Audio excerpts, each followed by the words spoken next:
அனைவருக்கும் காலை நேர வணக்கம். ஏறக்குறைய 2 மாதங்களுக்கு பிறகு சென்னையில் உங்களை எல்லாம் நான் சந்திக்கிறேன். இன்று மிக மிக முக்கியமான ஒரு விஷயம் குறித்து புதிய தமிழகம் கட்சியினுடைய நிலைப்பாட்டை தெளிவுபடுத்துவதற்காக இங்கே நான் பத்திரிகையாளர் சந்திப்பை ஏற்பாடு செய்திருக்கிறேன். புதிய தமிழகம் கட்சியின் சார்பாக நாங்கள் தொடர்ந்து தமிழ்நாட்டில்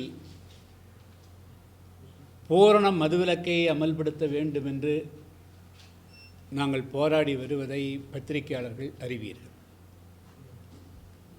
2023ஆம் ஆண்டே டாஸ்மாக் குடியின் பிடியிலிருந்து தமிழகத்தை மீட்போம், மதுவில்லா புதிய தமிழகம் படைப்போம் என்று இங்கே தான் முதல்ல நான் ரிஜித் ஆளுநர் மாளிகை நோக்கி பேர் நடத்தினோம். அதுக்கு பிறகு எண்ணற்ற போராட்டங்களை நடத்தியிருக்கிறோம். எனவே மதுவுக்கு எதிரான போராட்டம் என்பது எந்த ஒரு தனி நபருக்கோ எந்த ஒரு கட்சிக்கோ எந்த ஒரு சமுதாயத்துக்கு எதிரானது அல்ல. தமிழக மக்கள் இந்த மதுவுக்கு மிகப்பெரிய அளவுக்கு அடிமையாகி பாதிப்புக்கு ஆளாகி இருப்பதை நாங்கள் உணர்ந்து இதை புதிய தமிழகம் கட்சி துவங்கப்பட்ட காலத்திலிருந்து இது ஒரு மிக முக்கியமான கொள்கையாக நாங்கள் பரப்புரை செய்து வருகிறோம். புதிய தமிழகம் கட்சி 1997இல் அதிகாரபூர்வமாக துவக்கப்பட்டது. அதற்கு முன்பாக தேவேந்திரகுல வேளாளர் கூட்டமைப்பு தான் இருந்தது. அப்பொழுதே கிராமந்தோறும் நாங்கள் செல்லுகின்ற பொழுது தென் மாவட்டங்கள், குறிப்பாக எங்களுடைய அரசியல் தளம் அதிகமாக தென் தமிழகத்தில் இருந்தது. அப்பொழுது நீங்கள் எல்லாம் மிகவும் இளம் வயதிலே இருக்கக்கூடியவர்கள், எல்லோருமே 2000க்கு பிறகுதான் பெரும்பாலானவர்கள் பிறந்திருப்பீர்கள். நாங்கள் 92, 93 காலகட்டங்களில் தென் தமிழகத்தில் பிரச்சாரம் செய்கின்ற பொழுது அப்பொழுது இருந்த நிலைமை என்று சொன்னால், கிராமந்தோறும் சாராயம் காய்ச்சக்கூடியது அது ஒரு மிகப்பெரிய குடிசை தொழில் போல் நடைபெற்று கொண்டிருந்தது. அதனால் மிகப்பெரிய அளவுக்கு பாதிப்புகள், சண்டைகள், சச்சரவுகள், சாதி மோதல்கள் அதுக்கே காரணமாக இருந்தது. அதனால் நாங்கள் மக்களிடத்திலே விழிப்புணர்வு, அதாவது போகின்ற பொழுது அரசியல் ஒரு பக்கம் இருந்தாலும் கூட அவர்களை திருத்துவது, நல்வழிப்படுத்துவது அப்படிங்கிறது எங்களுக்கு பிரதானமாக ஒரு பணியாகவே நாங்கள் அது கொள்கையாகவே மதுவில்லாத தமிழகங்கிறது எங்களுடைய மிக முக்கியமான கொள்கை. எனவே புதிய தமிழகம் கட்சியை பொறுத்த மட்டிலும் தமிழகத்தில் ஒரு அரசியல் கட்சியாக செயல்பட்டு தேர்தலில் போட்டியிடுவது என்பது ஒன்றாக இருந்தாலும் கூட தமிழ் சமுதாயத்தை திருத்துவதையும் ஒரு மிக முக்கியமான கொள்கையாக கொண்டு தான் செயல்படுகிறோம். அந்த வகையில்தான் நாம் தமிழர் கட்சியினுடைய சீமான் அவர்கள் கடந்த வாரத்தில் கள் ஒரு உணவு, அது எங்களுடைய உரிமை என்ற ஒரு முழக்கத்தோடு தூத்துக்குடி மாவட்டம் திருச்செந்தூர் அருகே இருக்கக்கூடிய பெரியதாழை என்ற கிராமத்தில் அவரே பனையேறி கல் இறக்குகின்ற ஒரு போராட்டத்தை அறிவித்து இருந்தார். இந்த செய்தி எங்களுக்கு தெரிந்த உடனேயே நாங்கள் உடனடியாக நான் கள் உணவல்ல, அது ஒரு விஷம் என்று என்னுடைய முகநூலில் பதிவு செய்ததோடு தமிழ்நாட்டில் இருக்கக்கூடிய அனைத்து மாவட்டங்களிலும் புதிய தமிழகம் கட்சியின் சார்பாக இந்த மாதிரி கள் உணவு என்ற ஒரு தவறான பிரச்சாரத்தை ஒரு இயக்கம் மேற்கொள்ளுகிறது. அது உணவு அல்ல, அது ஒரு மது. மேலும் எப்பொழுது டாஸ்மாக், அதாவது IMFL, இந்தியன் மேடு ஃபாரின் லிக்கர் என்று தமிழ்நாடு அரசால் அது கொண்டு வரப்பட்டதோ அப்பொழுதே பனை மற்றும் தென்னை மரங்களிலிருந்து கல் இறக்குவதற்கும் அதே போல் சாராயம், நாட்டு சாராயம் காய்ச்சுவதற்கும் முற்றாக தடை செய்யப்பட்டிருக்கிறது. எனவே ஏற்கனவே கல் இறக்குவதற்கு தடை செய்யப்பட்டிருக்கக்கூடிய வேளையில் திடீரென்று தமிழகத்தில் இருக்கக்கூடிய அனைத்து அரசியல் கட்சிகளுமே, பெரும்பாலான அரசியல் இன்றைக்கி இருக்கக்கூடிய ஆற்றக்கூடிய திராவிட முன்னேற்றக் கழகத்தினுடைய தலைவர், தமிழ்நாட்டுடைய முதலமைச்சராக இருக்கக்கூடிய ஸ்டாலின் அவர்களே 2011-12 நாங்கள் எல்லாம் ஒன்று சேர்ந்தே தமிழ்நாட்டில் பூரண மதுவிலக்காக போராடி இருக்கிறோம். சசி பெருமாள் நாகர்கோவில் சென்று இபி டவரில் ஏறி அவர் டெலிஃபோன் டவரில் ஏறி உன்னை உயிரை மாய்த்து கொண்டார். அப்படி தான் தமிழ்நாட்டில் எல்லா அரசியல் கட்சிகளுமே பூரண மதுவிலக்கைத்தான் வலியுறுத்தி இருக்கிறார்கள். எல்லாரும் தமிழ்நாட்டில் மது வேண்டும் என்று எந்த அரசியல் கட்சியுமே சொன்ன ஒரு அரசியல் கட்சி கூட கிடையாது. அப்படி இருக்கிற போது திடீரென்று இப்போது 2026 சட்டமன்ற தேர்தல் வருது. எல்லாரும் அழுத்தம் கொடுத்து எப்படியாவது 2026 பூரண மதுவிலக்கை அமல்படுத்துவோம் என்று எல்லா அரசியல் கட்சிகளும் சொல்ல வைக்க வேண்டும் என்பது தான் எல்லோருடைய நோக்கம். இந்த நேரத்தில் நேர்மாறாக மதுவிலக்கு நேர்மாறாக கள் இறக்கும் போராட்டத்தை அறிவித்து தானே மரமேறி கள் அருந்துவேன் என்று அறிவித்து இருந்தார். நாங்கள் மனு கொடுத்தோம் காவல்துறை அதிகாரத்தில். ஏற்கனவே கள் இறக்குவதற்கு தடை இருக்கிறது, எனவே அதை தடுத்து நிறுத்த வேண்டும் என்று நாங்கள் வலியுறுத்தியிருந்தோம். ஆனால் தூத்துக்குடி மாவட்ட காவல்துறை அதுபோன்ற ஒரு சட்டவிரோதமான பொதுவெளியில் அது இந்த அரசாங்கமே தடுத்து நிறுத்தியிருக்கக்கூடிய அந்த கள் இறக்கும் போராட்டத்தை வேடிக்கை பார்த்து அவர் மட்டும் குடிக்காமல் மற்றவர்களுக்கும் குடிக்க கொடுத்தார். இதெல்லாம் எதை சுட்டிக்காட்ட விரும்புகிறது என்பதுதான் மிக முக்கியமான கேள்வி. முதல்ல இந்த கள் உணவு அல்லங்க. உணவுக்கு சில வரைமுறை இருக்குது. எல்லாவற்றையும் உணவாக எடுத்துக்கொள்ள இயலாது. மிருகங்களும் கூட புலியை பசித்தாலும் கூட புல்லை தின்பது கிடையாது. ஆடு பசித்தாலும் இன்னொரு ஆட்டையோ மாட்டையோ கடித்து தின்னாது. எல்லாம் ஒரு இலக்கணம் இருக்குது. கள்ள குறித்து தமிழ் இலக்கியங்கள் இவர் என்ன இந்த தமிழ் தேசியம் பேசுகிறாரோ அந்த தமிழ் தேசியத்தினுடைய அடிப்படையாக இருக்கக்கூடிய நூல்கள் திருக்குறள் மற்றும் சிலப்பதிகாரங்களில் தெளிவாக அந்த ஆரம்பமே கள் உண்ணாமையை வலியுறுத்தி எல்லோரும் பாடியிருக்கிறார்கள், எல்லோரும் சொல்லியிருக்கிறார்கள். திருக்குறளில் கல்லுண்ணாமைக்கு 10 திருக்குறள் போட்டு இருக்குது. ஒன்றில் ஒரு அதிகாரத்தையே ஒதுக்கிக்கிறார். அதில் என்னெல்லாம் சொல்லியிருக்குது? கல்லாசை கொண்டவர்கள் எக்காலத்திலும் பிறரால் மதிக்கப்பட மாட்டார்கள், உள்ள பெருமையும் இழந்து விடுவார்கள். நம்பர் 1. 2, ஆகினால் கல்லை குடிக்க வேண்டா, அறிவு ஒழுக்கங்களால் சிறந்த மேன்மக்களால் மதிக்கப்படுவதை வேண்டாதவர்கள் குடித்தால் குடிக்கட்டும். ஏனெனில் குடித்து வெறித்தவனை அவனை பெற்றெடுத்த தாய் பார்த்தாலும் வெறுப்பாள் என்றால் ஒழுக்கத்தையே விரும்பும் நல்லவர்கள் பார்த்தால் எப்படி இருக்கும்? கள்ளை குடிப்பது என்ற மிகவும் விரும்பத்தகாத பெருங்குற்றத்தை செய்தவர்களை நாணம் என்ற அழகான பெண் தன் முகமெடுத்து கூட பார்க்காமல் அவர்கள் இருவரும் இடத்தை விட்டு போய்விடுவாள்.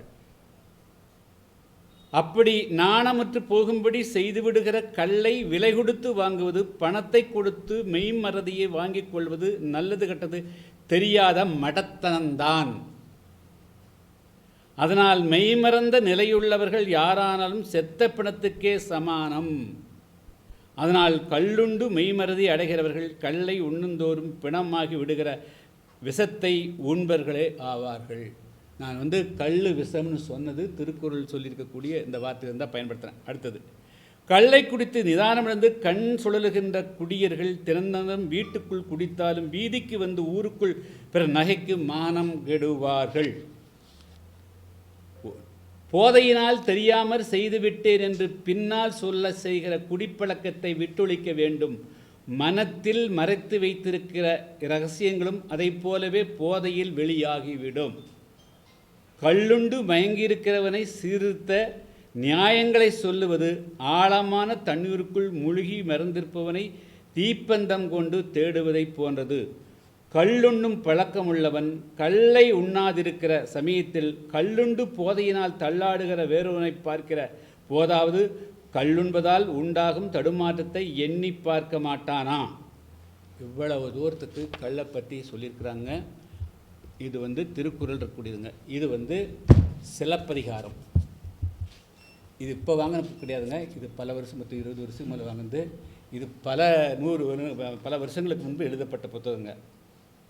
திருவேங்கடசாமி நாட்டார் அப்படின்னு ஒரு பெரிய புலவர் மச்சா சிலப்பதிகாரத்தை நாமும் வேங்கடசாமி நாட்டாரோடு இது 1805 வெளியிட்ட புத்தகம். அதில் எதுக்காக சிலப்பதிகாரத்தினுடைய நோக்கத்தை சொல்கிற போது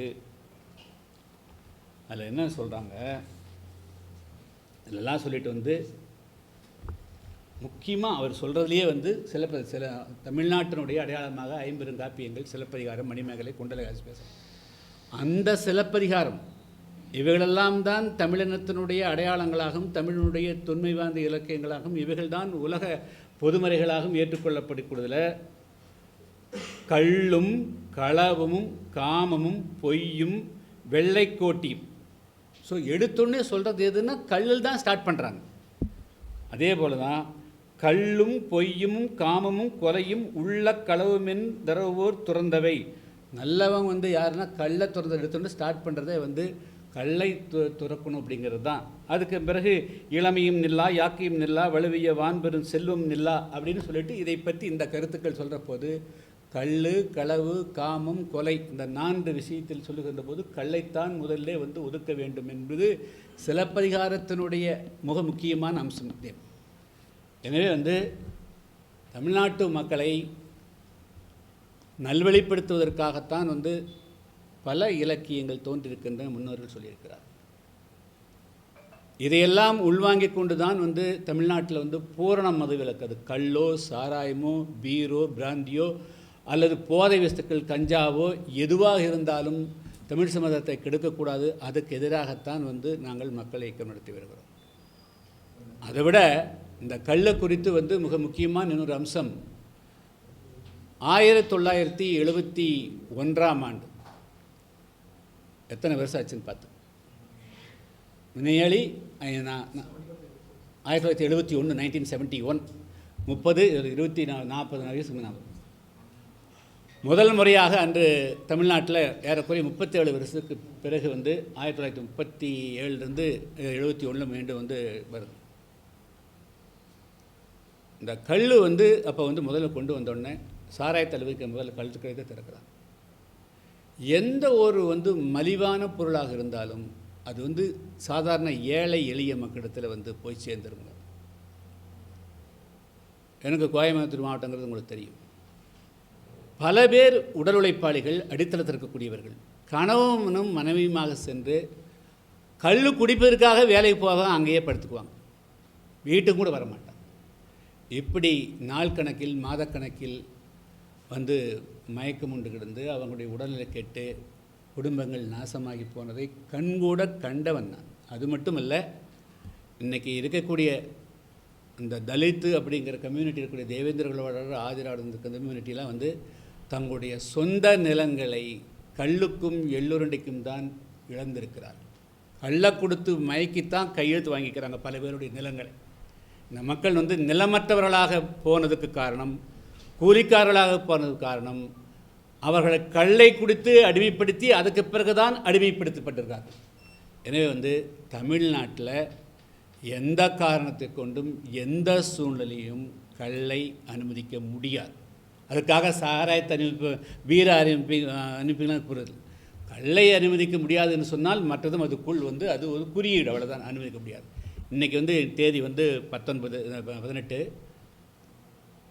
இன்றைக்கி 19 இதே நாள் தான் கடந்த வருஷம் கள்ளக்குறிச்சியில் 69 பேர் கள்ளச்சாராயம் சார். அது ஏன் சொல்ல வரேன்னா, அரசாங்கத்தில் மது கொடுக்குறாங்க, அது 160 ரூபா அப்படிங்காக 10 ரூபாய்க்கு பாக்கெட்டில் கொடுத்தோடனே மலிவு அப்படிங்காக வாங்கி குடித்தாங்க. அதானே நடந்தது. அப்போது மீண்டும் கல் வருகின்ற பொழுது மலிவு அப்படிங்கிறதுக்காக கல்லை மீண்டும் எல்லோரும் குடிப்பார்கள், ஆண் பெண் கூட குடிப்பார்கள். ஒழுக்கம் கலாச்சாரம் எல்லாமே கம்ப்ளீட்டாக நாசமாயிடும். அவங்களுடைய பொருளாதாரங்கிறது கம்ப்ளீட்டாக போயிடும். மேலும் அது உணவுக்கு உண்டான எந்த விதமான தன்மையோடு கிடையாது. நான் கேட்குறேன், இந்தியாவில் தமிழ்நாட்டில் எத்தனை மருத்துவர்கள் இருக்கிறாங்க? யாராவது ஒரு மருத்துவர் வந்து கல் குடிங்க, இந்த வியாதிக்கு இது கல்லுன்னு எதாங்க சொல்லியிருக்கிறாங்க? ஒரு நல்லாச்சாமியும் ஒரு பொல்லாச்சாமியும் பேசுகிறத வச்சுட்டு ஒரு அரசியல் கட்சி நடத்த ஒரு தலைவர் வந்து தமிழ்நாட்டில் கல் உணவுன்னு சொல்கிறது எந்த விதத்தில் நியாயம்? இது வந்து எவ்வளோ பெரிய பாதிப்பு உண்டாக்குங்கிறது கொஞ்சமாவது உணர்ந்து பொறுப்போடு சொல்ல வேண்டாமா? எப்படி தமிழ்நாடு அரசாங்கம் வந்து கல் தடை செஞ்சு அனுமதிக்கிறீங்க அப்படின்னா, நாளைக்கு வந்து கஞ்சா வந்து அது ஒரு பயிர் செய்யக்கூடியதாங்க, அது மலைப்பகுதியிலே வரும், கீழே வரும்.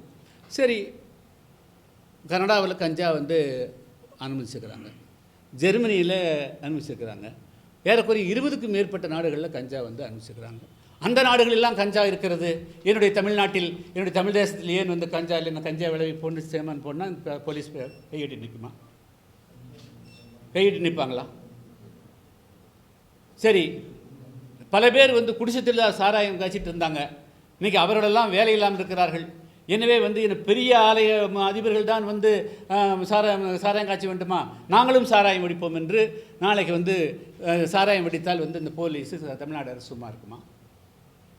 முதல்ல கடந்த 15ஆம் தேதி பெரிய தாளையில் சீமான் வெட்ட வெளியில் பனைமரத்தில் ஏறி கல் இறக்குந்தாக அவர் சொல்கிறார். கல் அது வந்து அதுக்கு வந்து முதல்ல வழக்கு போடணும், அவரை கைது செய்யணும். அது காரணம், அவரை கைது செய்ய வேண்டுங்கிறது மட்டும் இல்லை, இது வந்து சமூகத்தில் போக்கிரித்தனத்தையும் அயோக்கியத்தனத்தையும் பொல்லாத விஷயங்களையும் பொது வெளியில் ப்ரொமோட் பண்ணுறேன். தனக்கு 4 ஃபாலோயர் இருப்பான் அப்படிங்கிறதுக்காக திடீர்னு இது வந்து அர்ப்பனுக்கு வாழ்வு வந்தால் அடுத்த அதை கொடை பிடிப்பாங்கிற மாதிரி 4% ஓட்டு வந்த உடனே தலைகளாக குறிக்கக்கூடாது. இந்த சேட்டையெல்லாம் இனிமேல் தமிழ்நாட்டில் பண்ண முடியாது. ஆச்சா, நீ வந்து கல்லை இறக்குறது மட்டும் இல்லாமல் போலீஸ் வந்தால் அருவாள் வெட்டுன்னு எடுத்துக்காட்டினா என்ன தான்? சரி, நான் சொல்லிடுறேன், இனி தமிழ்நாட்டில் எந்த இடத்துலையாவது வந்து நீ கல் இறக்கிறதுக்கு வா,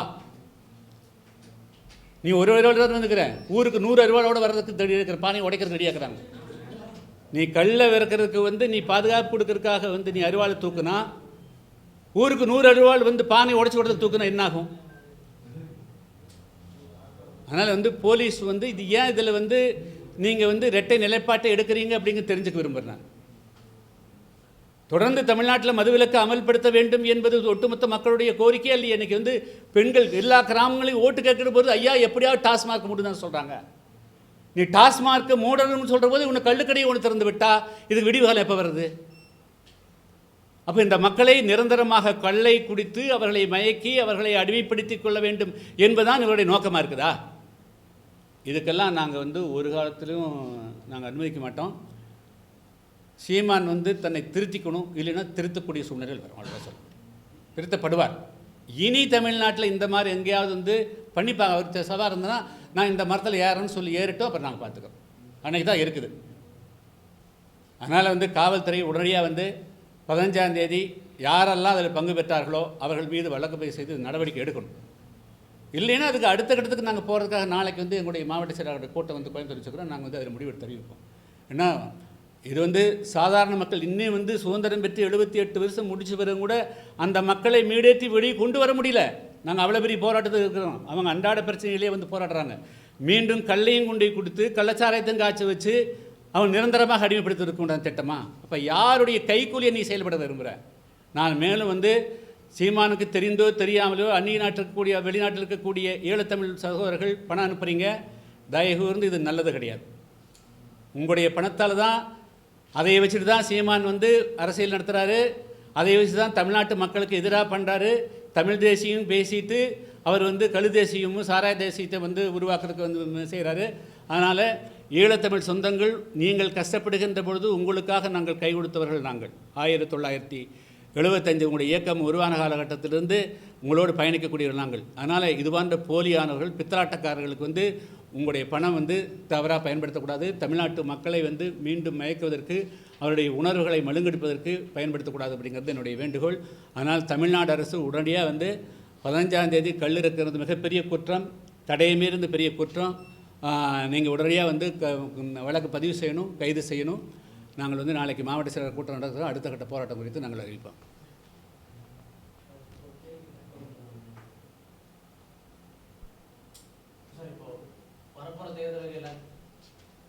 இன்று இது மட்டுமே, வேறு எதுவுமே வேண்டாம்.